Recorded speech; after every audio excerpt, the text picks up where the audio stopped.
은혜와 평강이 너에게 있을지어다. 너무 좋은 말이죠. 여러분, 이 은혜와 평강에 대한 인사는 바울이 쓴 모든 서신서에 들어가 있는 인사말입니다. 정말 중요하다라는 거죠. 그래서 오늘 좀 그것을 중심으로 이야기를 나눌 텐데요. 먼저 1장 1절부터 볼게요. 어떻게 하나님의 뜻으로 말미암아 그리스도 예수의 사도된 바울은, 하나님의 뜻으로 말미암아, 쉽게 지나칠 수 있는 말인 것 같지만 묵상을 해보면 엄청난 진리가 담겨져 있는 것을 압니다. 여러분, 우선 나를 향하신 하나님의 뜻, 하나님의 정하심, 이게 예정일까요? 운명론과 같은 말일까요? 아니면 미리 아시는 예지를 말하는 걸까요? 이거는 다음에 할 거예요. 하나님의 뜻을 알기 원한다라는 것. 여러분, 하나님의 뜻으로 말미암아, 그러니까 내가 하나님의 뜻 가운데 그 뜻으로 살고 싶어, 이거 생각하는 것만으로도 참 귀한 생각인 것 같아요. 그렇죠? 다들 자기 멋대로 살려고 하고 내 뜻이 관철돼야 된다는 그 고집, 그걸 접어두고 얘기하는 거잖아요. 하나님의 뜻대로 살겠다. 이 고백 자체가 너무 귀한 거죠. 하나님 너무 기쁘게 받으십니다. 나를 향한 주님의 뜻, 주님의 길을 가고 싶다. 여러분, 이 이야기를 생각할 때 뭐부터 좀 생각했으면 좋겠냐면, 하나님의 크심을 먼저 묵상하면 참 도움이 돼요.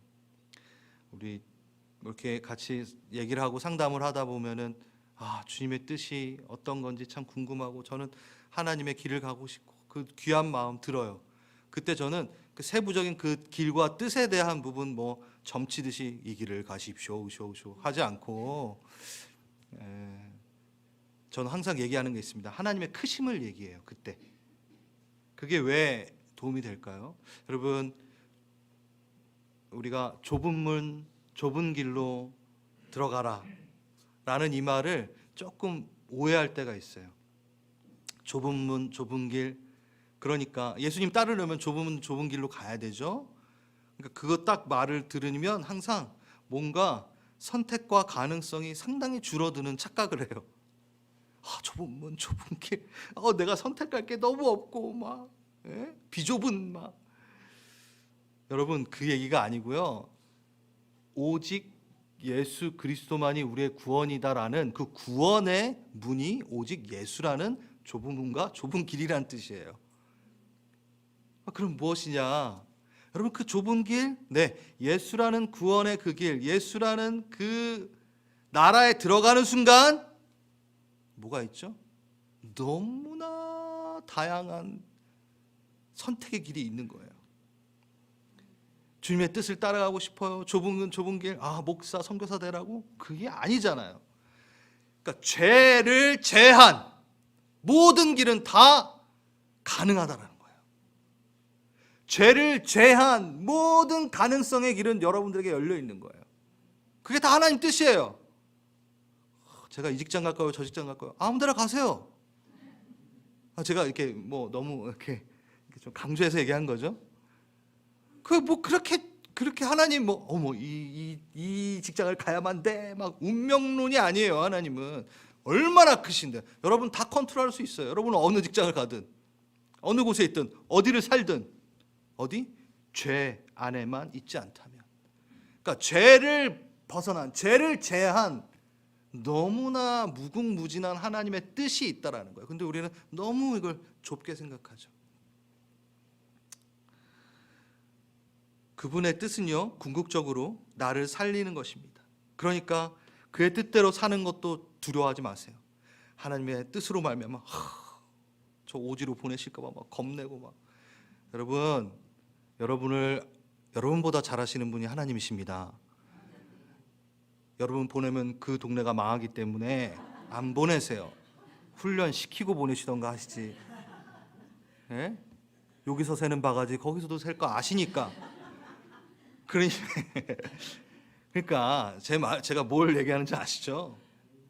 여러분 잘 아세요. 그러니까 여러분 수준에 맞게 하나님께서 콜링 하십니다. 두려워하지 마시라는 거예요. 하나님의 뜻대로 산다라는 거를 두려워하지 마세요. 하나님은 도적질하는 사단의 그 성품을 갖고 계신 분이 아닙니다. 절대 우리를 무너뜨리고 망가뜨리시지 않으십니다. 궁극적으로 그는 우리를 살리시는 분이시고 회복하시는 분이시고, 그래서 우리가 지금 조금 삐그덕대고 느리고 부족한 부분이 있을 수 있지만 걱정하지 마세요. 하나님의 뜻으로 말미암아 내가 살기 원한다, 그 한마디 안에 들어가면은 우리는 흔들릴 필요가 없습니다. 나는 하나님의 뜻으로 말미암아 살 것입니다. 한번 고백합시다. 시작. 나는 하나님의 뜻 말미암아 살 것입니다. 네, 이게 우리의 가장 큰 안정감입니다. 실패할 수 없는 길을 하나님의 뜻 안에 거할 땐 살아요 진짜. 네, 그래서 여러분 한번 고백했으니까 이것도 한번 고백하고 싶어요. 지금 자신의 역할, 위치, 직장을 넣어서 한번 말해봅시다. 어떻게? 하나님의 뜻으로 말미암아 아빠 된 승호는 이렇게, 이런 식으로, 예? 주님께 감사합니다, 이런 식으로 한번 해볼까요? 다시. 하나님의 뜻으로 말미암아 아내 된 누구는 참 감사합니다. 아멘. 직장을 집어넣으셔도 돼요.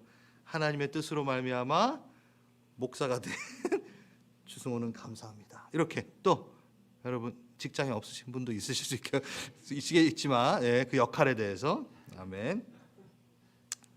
정말 아주 놀라운 말입니다. 예. 이 부르심이 있어요. 예, 하나님의 뜻대로 걸어가게 하시는 그 부르심.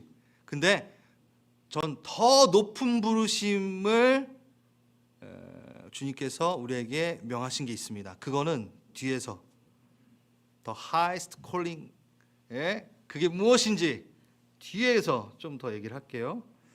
우리가 맡은 이 자리가 하나님의 부르심입니다. 아멘. 근데 정말 높은 부르심이 있어요. 예, 그걸 뒤에 얘기할게요. 그리고 네, 바울은 하나님의 뜻으로 말미암아 사도가 됐어요. 그 다음에 뭐라고 나와 있죠? 에베소에 있는 성도들과 그리스도 예수 안에 있는 신실한 자들에게 편지하노니. 에베소에 있는 성도들과 그리스도 예수 안에 있는 신실한 자들, 두 개의 그룹이 따로 있는 건 아니에요. 이 과라는 거는 카이라는 뜻인데, 즉 다시 말하면 이라는 뜻이에요. 성도들, 즉 다시 말하면 하고 이렇게 붙어 있는 똑같은 그룹을 얘기하는 겁니다. 우리 카이 아니에요. 우리 영한 전도사님, 영한 전도사님이래. 영한 형제님 개 이름이 카이인데, 갑자기 이게 왜 생각이 났죠? 자, 육은 어디에 있어요? 에베소라는 도시에 있고, 예? 영은 어디에 있어요? 그리스도 예수 안에 있어요. 그러니까 육은 에베소라는 도시에 있고 내 영은 그리스도라는 도시에 있는 거예요. 따로 있는 게 아니라 겹쳐서 사는 거예요. 동시에 살아가고 있는 거예요. 에베소라는 도시에서는 성도로, 예수라는 도시에는 신실한 자로. 이게 기가 막힙니다. 왜 이렇게 썼을까? 예? 하나님은 우리를 하늘과 땅 모두에 살게 하십니다. 하늘과 땅 모두에 살게 하세요. 잇대어 살게 하세요. 여러분, 하늘과 땅 사이에 누가 있을까요? 뭐가 있을까요?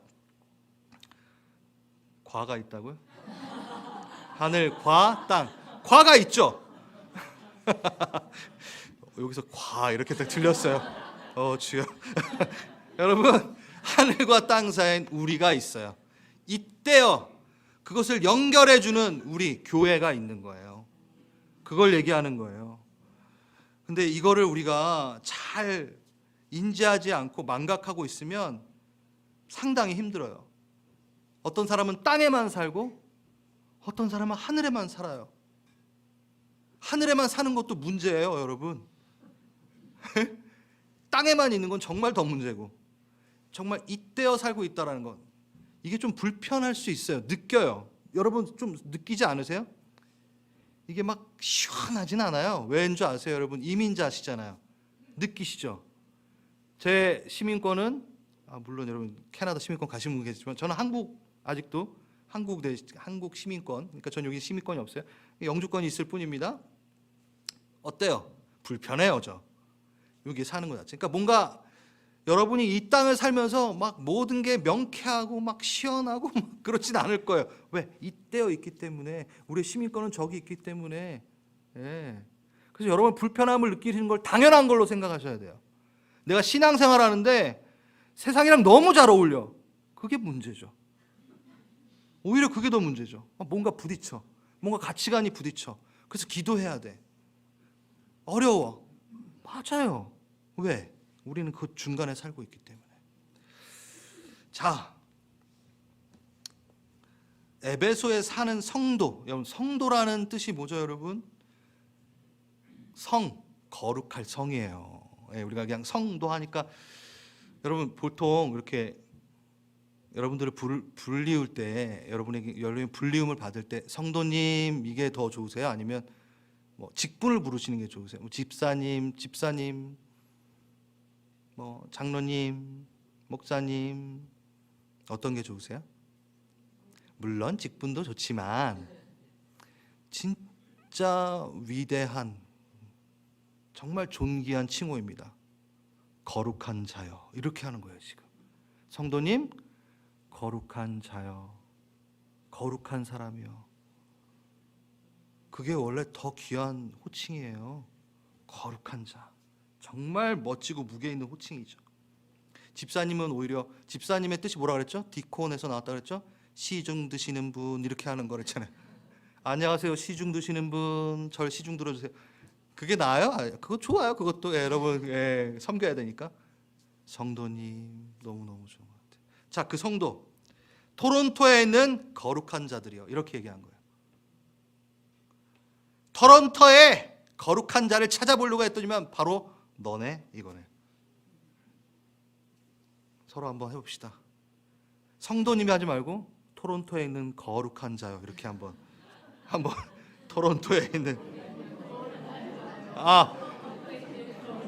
토론토에 아닐 수도 있군요. 베리에 있는 하십시오. 괜찮아요. 오렌지빌에 있는 거룩한 자요, 이렇게 하시고. 놀스역에 있는 거룩한 자요. 좋습니다.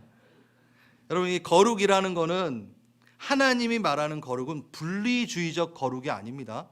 우린 가끔 이렇게 생각을 해요. 그래서 하늘에만 있으려고 그래요. 거룩이라는 것은 이렇게 구분이 되어 있는데 너네랑은 결이 달라, 이런 게 아니에요. 그 구분과 구별이 아닙니다. 나는 하나님 앞에 죄인인 것을 인식하는 구별이에요. 하나님 앞에 엎드리는 자로서의 구별이에요. 그러니까 잘났다라고 하는 구별이 아니라 난 예수 안에 있는 자, 겸손하게 무릎 꿇는 자로 난 구분되어 있습니다 라고 얘기하는 거죠. 하나님은 교회에만 관심이 있으신 분이 아니에요. 하나님은 세상을 이처럼 사랑하사, 세상을 너무 사랑하세요. 그래서 구원하기 원하세요. 그래서 이 거룩이라는, 이 바울이 쓰는 이 거룩이라는 단어 안에는 뭐가 들어가 있냐면, 교회를 통해 진짜 복을 보여주고 싶은 거예요. 진짜 행복을 보여주고 싶은 거예요. 그래서 그 교회를 통하여 분리되는 것을 보여주는 게 아니라 세상을 이 복 가운데 들어오게 하기 위해서 선정케 하기 위한 거룩이라는 거예요. 피해서 저 산꼭대기에 혼자 들어가서 거룩을 외치는 수도원 사상이 아니라 세상 가운데 들어가 예수께 무릎 꿇는 그 거룩성, 그 주님 앞에 겸손의 존귀성을, 주님이 존귀하다고 말하는 그 자녀됨을 보이는 거룩성을 말하는 거예요. 구별된. 그래서 이게 너무 좋아라고 초청하는 하나님의 영광과 존귀로 초청하기 위한 거룩. 그러니까 거룩은 분리주의가 아닌, 거룩은 참여주의입니다. 데리고 오는 거. 들어오십시오. 그러기에 우리가 구별되어 있는 거예요. 거룩한 자. 그 다음에 신실한 자. 예수 안에 있는 신실한 자. 이것도 너무 참 아름다운 말이에요. 신실한 자, 피스토스, 믿음을 소유한 자, 이렇게 뜻도 되지만 신뢰받는 자. 와우. 여러분, 누군가에게 신뢰를 받는다는 게 참 기분이 좋잖아요. 그렇죠? 근데 누구에게? 하나님에게 신뢰받는 자. 그 신실하신, 그 완전한 신실하심이 나를 신뢰하고 계신다. 이건 참 귀한 칭호인 것 같습니다. 신실한 자, 신뢰를 받는 자, 하나님으로부터. 왜? 내가 왜? 이렇게 못났는데 내가 어떻게 하나님한테 신뢰를 받지? 여러분, 그건 사단의 거짓말이에요. 잘 들어보세요. 예수가 우리의 머리시고 내가 예수의 지체됩니다. 예수와 연합된다라는 건 뭘 뜻하나요? 우리가 맨날 성찬식 하면서 제가 말씀드리잖아요. 그의 피와 살, 새 언약에 들어가 버리니까 하나가 돼. 합체!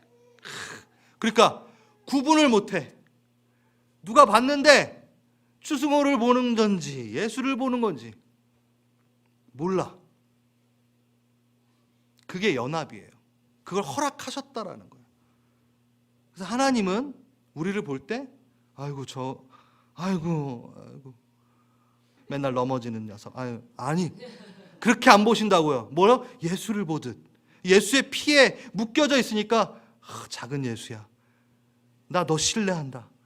나 너 신뢰한다니까. 신뢰하는 자요. 신실한 자요. 그게 하나님의 시선이에요. 그 시선으로 다시 한번 옆에 분들에게 한번 얘기합시다.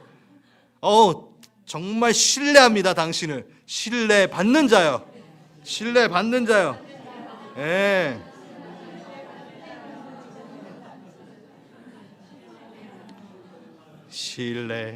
신뢰합니다. 네. 당신을 신뢰합니다. 네. 그 완전 무결하신 그분이 우리를 신뢰하고 계십니다. 왜? 완전 무결하신 예수와 하나 되어 있기 때문에. 자, 이제 2절. 오늘 1절, 2절이 정말 밀착하게 붙어 있어요. 다 연결이 됩니다. 2절. 하나님 우리 아버지와 주 예수 그리스도로부터 은혜와 평강이 너에게 있을지어다. 은혜와 평강. 근데 제가 처음 시작할 때 말씀드렸듯이 13개의 그 모든 서신에 쓴 걸 보면 바울이 편지 쓸 때 형식적으로 사용했던 인사말 정도는 아닌 건 분명히 알 수 있어요. 특히 에베소 전체를 보면요, 은혜와 평강에 대한 반복된 사용을 보면 이게 정말 중요하구나. 바울의 신학이구나. 알 수 있죠.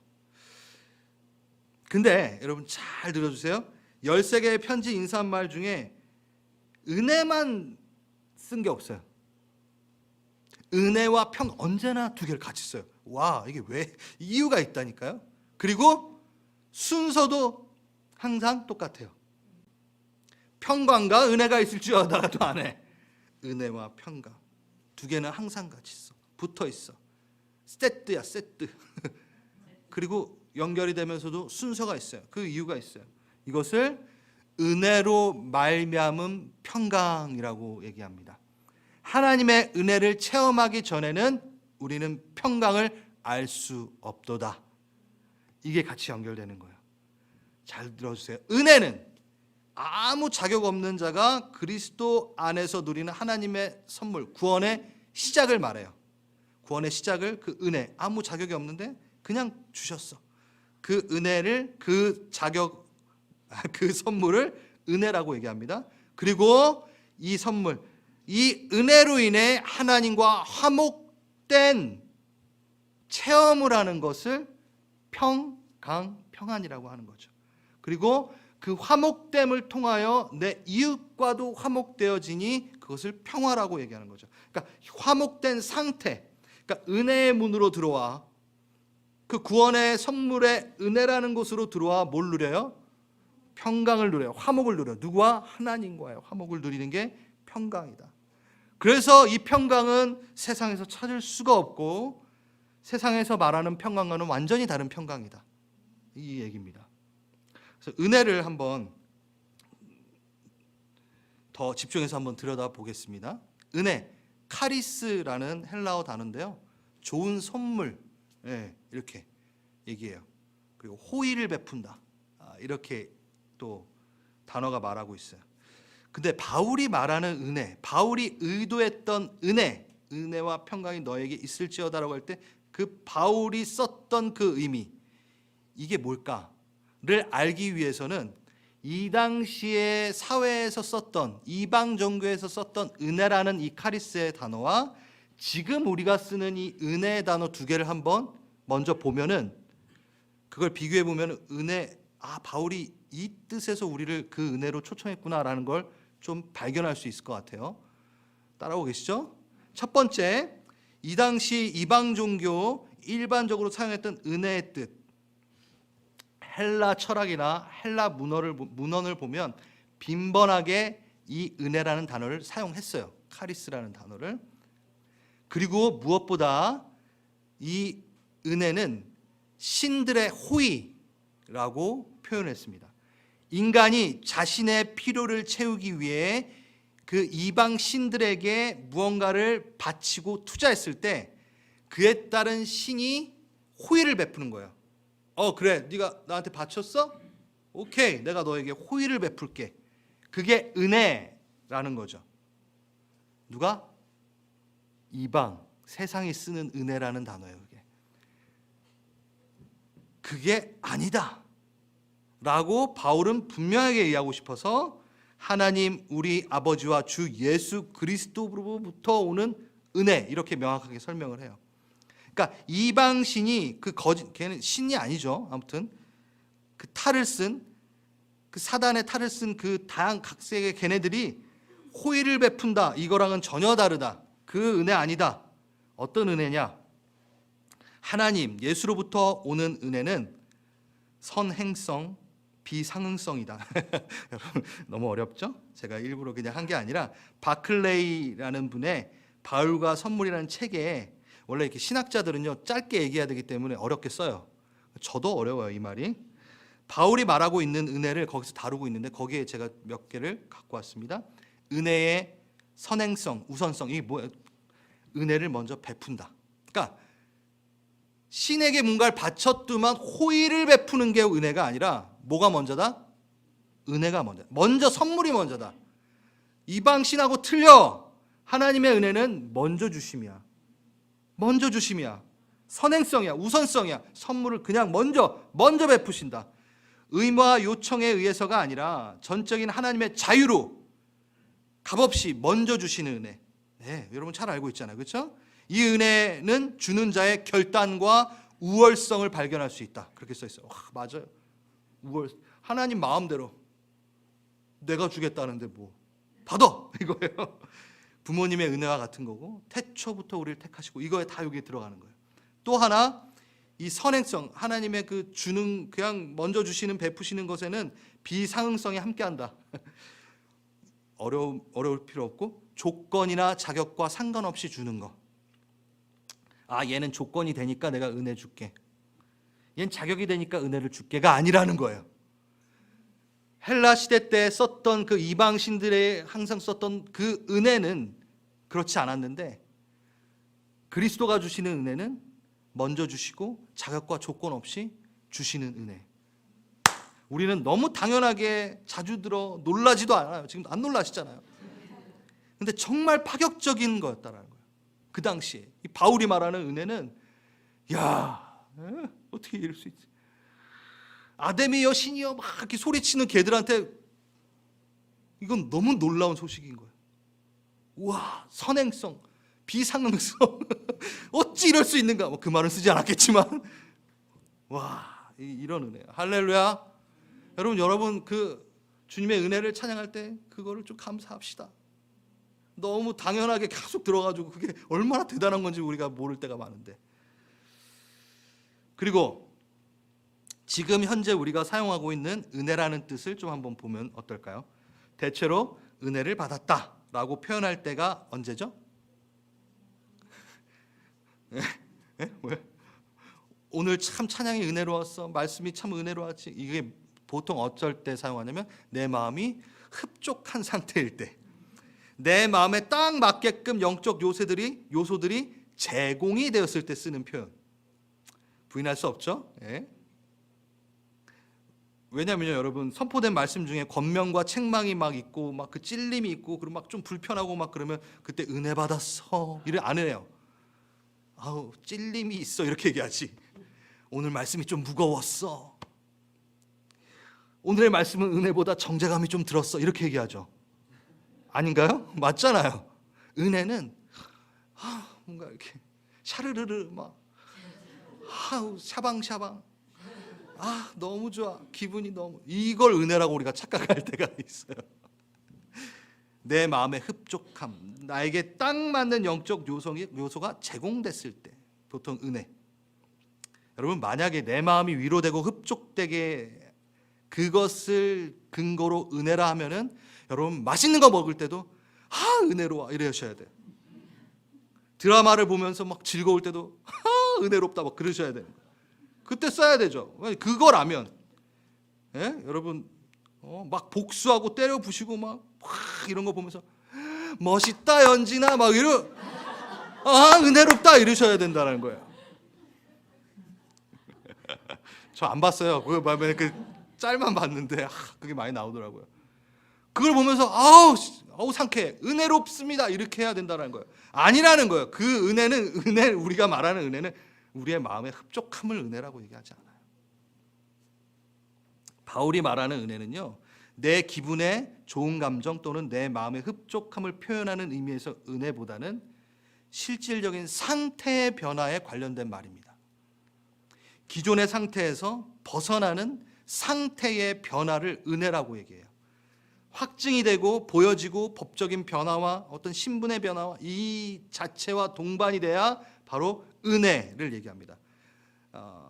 뒤에 더 설명을 해드릴게요. 지금 이걸 들어야지 더 명확해질 겁니다.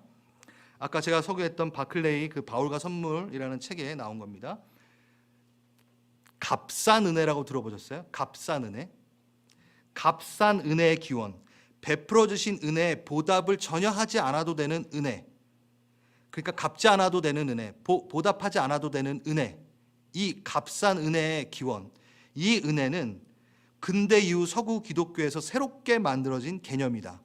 신약 성서 시대, 초기 기독교 시대에는 이 말은 없었다. 아무도 그렇게 생각하는 사람도 없었다. 당연히 바울의 서신서에서도 발견할 수 없는 것이 바로 갚지 못할 은혜라는 것이다. 여러분 당황스럽지 않나요 지금? 끝까지 드셔야 돼요. 동의가 막 바로 되진 않으실 거예요. 너무 우리가 그 얘기를 많이 했기 때문에. 제가 질문을 하나 하겠습니다. 하나님의 은혜를 받는 자는 그리스도인답게 살아야 될까요? 아무 변화 없이 아무렇게나 살아도 될까요? 질문이에요. 은혜를 받은 자는 누구다? 그리스도인답게 살아야죠. 그렇지 않나요? 바울이 말하는 은혜는 보답을 전혀 하지 않아도 되는 은혜를 말하지 않는다. 은혜는 우리가 당연히 보답을 해야 된다. 하나님이 보답을 전혀 기대하지 않고 원하지 않고 주신 은혜가 아니라는 것이다. 지금 동의가 막 안 되실 거예요. 갚을 수 없는 은혜라고 항상 이야기해 왔어요. 근데 갚을 수 없어요. 다 갚을 수 없어요. 하지만 보답하지 않아도 되는 은혜는 아니라는 거예요. 자, 그 보답, 그 갚는 게 뭘까가 이제 중요한 거겠죠. 네, 여러분 잘 들으셔야 돼요. 그리스도인다운 삶은 선택이 아니라 필수이다. 선택이 아니라는 거예요. 예수 그리스도의 은혜 가운데 들어왔으면 나 이제 그리스도인답게 살까 말까가 아니라는 거예요. 선택이 아니라 필수. 그리스도의 십자가, 은혜를 받은 자는 당연히 그리스도인다운 삶을 살아가야 되는 의무가 주어진 것이다. 그리스도인답게 살아도 되고 안 살아도 되고, 그래서 아무렇게나 살아도 은혜 한번 받았으니, 구원의 티켓 받았으니 나는 문제없도다. 구원파적인 구원론이에요. 이게 그들이 쓰는 은혜론이라는 거예요. 바울이 말하는 은혜는 보답해야 된다. 어떻게 보답할까? 은혜에 항상 붙어서 있는 게 뭐라 그랬죠? 평강. 평안 안에 거함으로 보답하는 거예요. 영원한 안식에 거함으로 그 은혜에 보답하는 거예요. 이건 무슨 뜻하냐? 주님의 통치 안에 거함으로 우리는 그 은혜에 보답을 하는 겁니다. 막 어려운 거 막 얘기할 것 같았어요? 아니에요. 우리의 수준을 아세요. 주님은 우리에게 은혜를 베푸실 때 아무것도 원하지 않아 라고 하지 않아요. 난 너희가 나에게 보답을 해줬으면 좋겠어. 내 안에 거하는 그 보답. 그걸 너무 좋아하는 보답.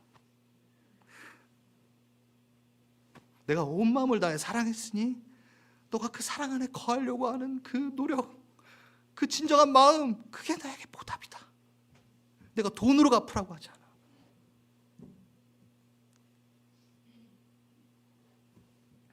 주님 안에 통치, 그 안에 거함으로 우리는 그 은혜에 보답하는 겁니다. 얼마나 좋은 보답입니까? 예, 그러니까 바울이 말하는 은혜는 막 내 기분, 좋은 감정 그거 갖고 확인하는 것이 아니라, 내 마음의 흡족함으로 확인하는 것이 아니라, 그 은혜는 내가 그 안에 거하고 있는가, 그거를 따지고 내가 은혜 가운데 있느냐, 누리고 있느냐를 확인하는 거죠. 내가 그리고 그 은혜를 보답하고 있는가, 감사하고 있는가. 자, 이제 평강. 그러면 그 은혜의 보답이 뭐라 그랬죠? 그 평강 안에 거하는 것, 그 결단, 그게 보답이라고 했잖아요. 그것을 그 은혜에 갚는 거라고 했잖아요. 그럼 그 평강을 한번 들여다봅시다. 평강은 에이레네입니다. 샬롬, 히브리어로는 샬롬, 헬라어로는 에이레네. 70인 번역에서 샬롬을 에이레네로 고친 거예요. 우리는 평강, 평안, 평화, 화평 막 이렇게 여러 단어로 쓰는데 성경의 원문에 보면 다 에이레네예요.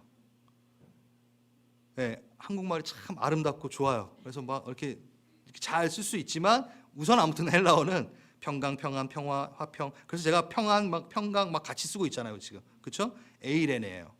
샬롬, 우리가 좋아하는 이 한 단어인데 이렇게 같이 쓰고 있는 거예요. 자, 이것도 똑같습니다. 우리가 지금 일반적으로 쓰는 평강이라는 거 한번 보고 그 당시에 일반적으로 썼던 평강이라는 단어를 알아보면 바울이 말하고 싶은 평강이 뭔지를 또 돌출해낼 수 있겠죠. 아까 방금 은혜도 그렇게 했으니까.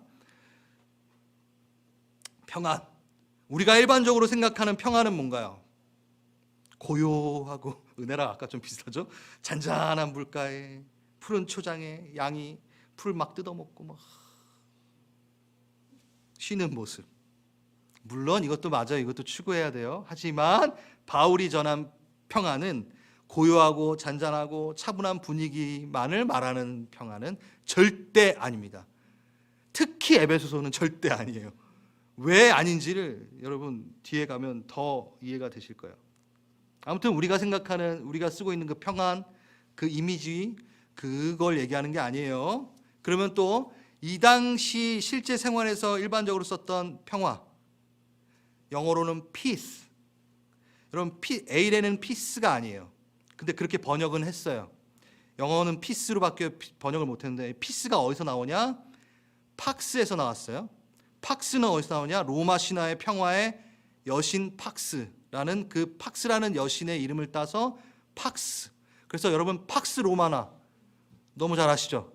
로마의 평화, 강대국의 힘에 의해 국제 질서가 세워지는 평화, 그걸 팍스 로마나라고 했어요. 그러니까 로마의 지배, 로마라는 그 제국의 통치를 받으면 지배 민족들은 평화, 너희들은 평화를 누릴 거야 라고 얘기할 때 썼던 게 바로 뭐라고요? 네, 팍스 로마나. 그러니까 팍스를 그때 썼다라는 거예요. 에이레네, 샬롬과는 다른 거예요.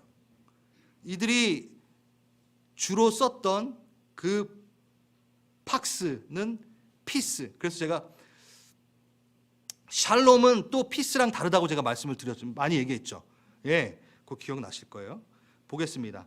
그러면 이 팍스, 평화는 무엇인가? 이 네 개의 조건이 주어져야지만이 팍스라고 할 수 있었대요. 외부적으로 군사적 충돌이 없어야 돼. 전쟁이 없어야 돼. 내부적으로는 사회적 갈등, 뭐 인종의 갈등, 뭐 빈부 갈등, 뭐 관계 갈등이 없어야 돼요. 그 다음에 정치적 파벌에 있어서 혼란이 없어야 돼요. 정치적으로도 안정이 돼야 돼요. 그리고 네 번째, 경제적으로도 안정이 돼야 돼요.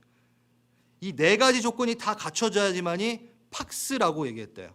그러니까 팍스 로마나, 로마의 통치에 들어오면 너네가 이걸 누릴 수 있어 라고 얘기했던 거예요.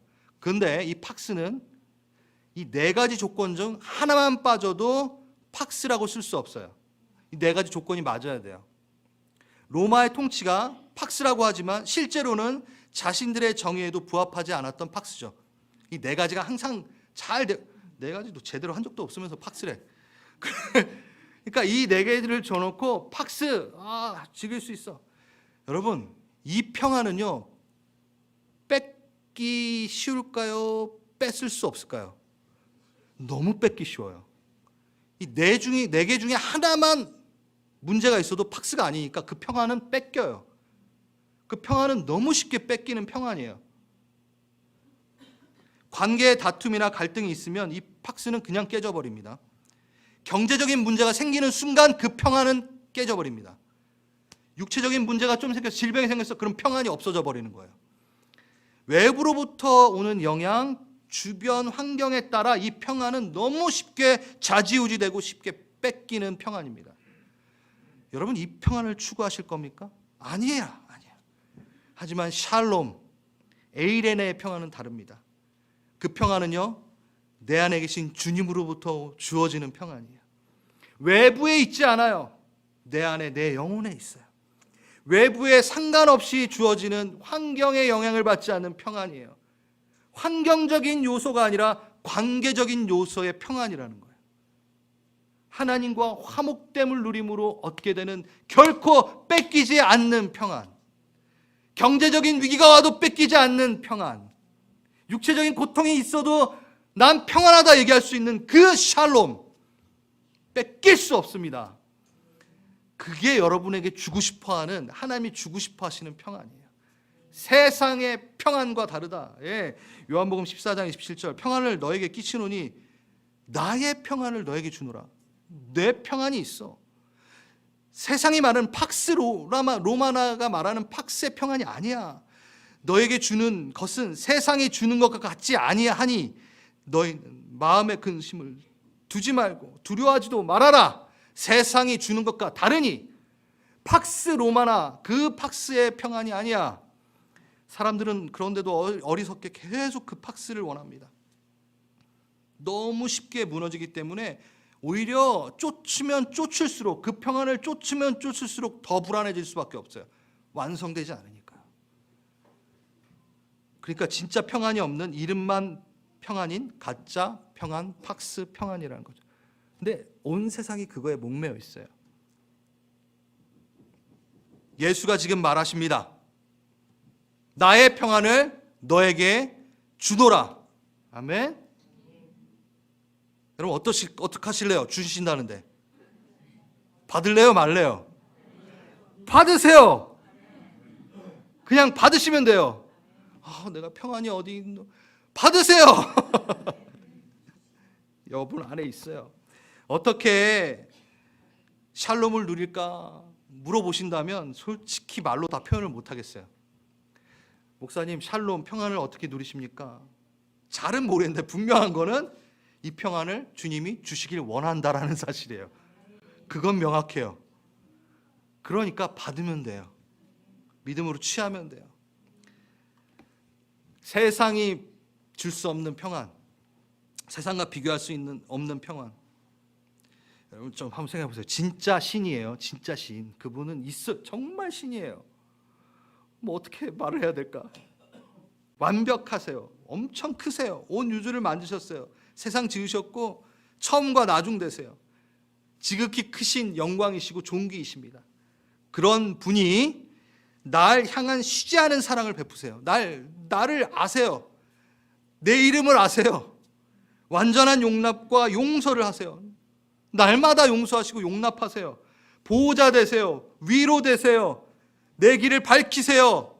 나의 지혜가 되세요. 어찌 든든하지 않을 수 있겠습니까? 어찌 평안이 없다 말할 수 있겠습니까? 조금만 더 생각해 보면 이렇게 든든할 수가 없어요. 백이 장난 아닌 거예요. 예? 평안하십니까? 아멘.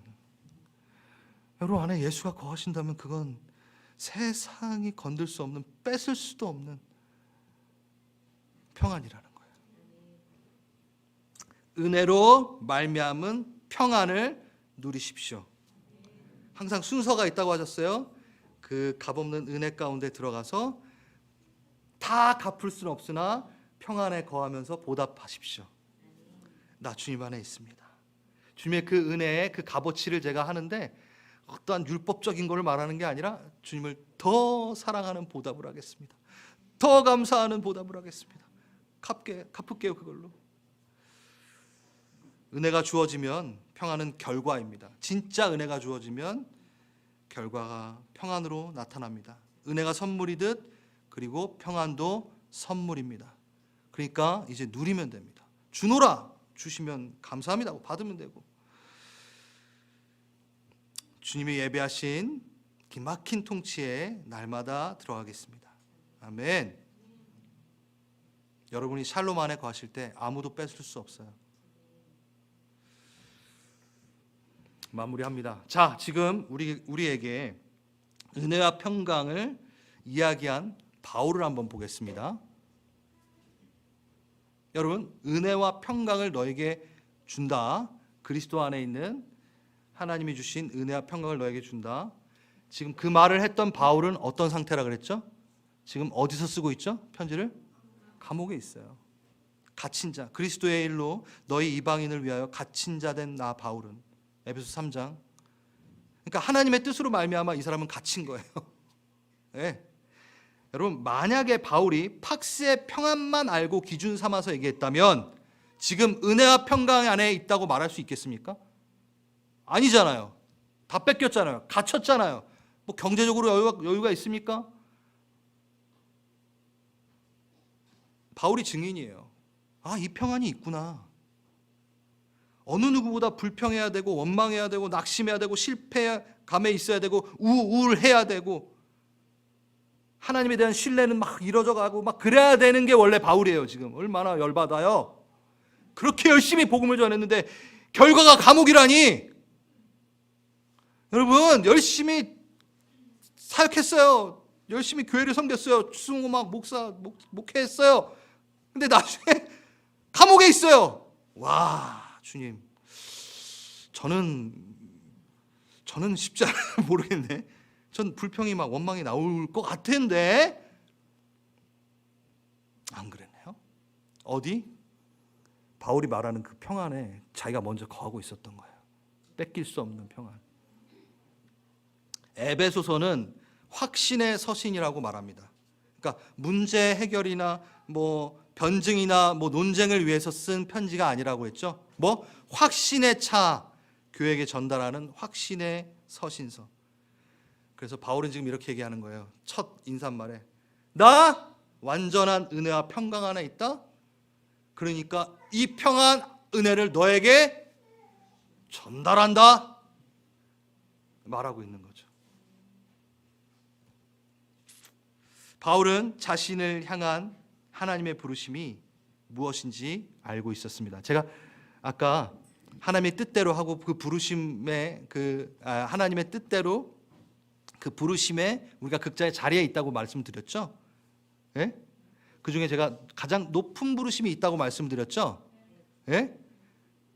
그 높은 부르심이 바로 이거예요. 선교사, 사도, 목사, 직업, 직분이 아니라는 거예요. 그 높은 부르심은 직업이 아니에요. 어느 자리에 있던, 무슨 옷을 입던, 무슨 위치에 있던 흔들릴 수 없는 예수 그리스도로 온 은혜와 평강 안에 거하여 거룩한 성도여, 하나님의 신뢰받는 자여, 신실한 자로 서 있는 게 가장 높은 부르심입니다. 가장 높은 부르심이에요. 이 부르심에 있다면 이건 모양이에요. 그냥 옷이에요. 당신의 부르심은 무엇입니까? 선교사가 돼야 되고 목사, 그 얘기가 아니라고 말씀드리는 거예요. 돈을 잘 벌어야 돼, 이게 아니라고요. 헌금 많이 해야 돼, 이게 아니라고요. 우리의 가장 높은 부르심, 뺏길 수 없고 그 견고하고 위대한 부르심은 은혜와 평강, 그 평강 안에 거함으로 내가 주의 통치를 받아 거룩한 자로, 신실한 자로 서 있는 것 자체, 그 관계적인 것 자체가 높은 부르심입니다. 가장 높은 부르심, 가장 중요한 부르심. 여러분 부름받지 않은 것 위에 목숨 걸지 마십시오. 시간 투자 많이 하지 마십시오. 여러분 부름받지 않은 게 뭘까요? 낙심과 우울함, 불평, 원만입니다. 거기에 부름받지 않았어요. 여러분 어디에 부름받았다고요? 거룩함, 신실함, 신뢰함, 그거에 부름을 받으신 거예요. 그 평안, 팍스에 부름받지 않았어요. 그거 따내라고 부름받지 않았어요. 예수의 평안 안에 거하라고 부름받았어요. 그 부름에 아멘 하실 분들 자리에서 일어나시겠습니다.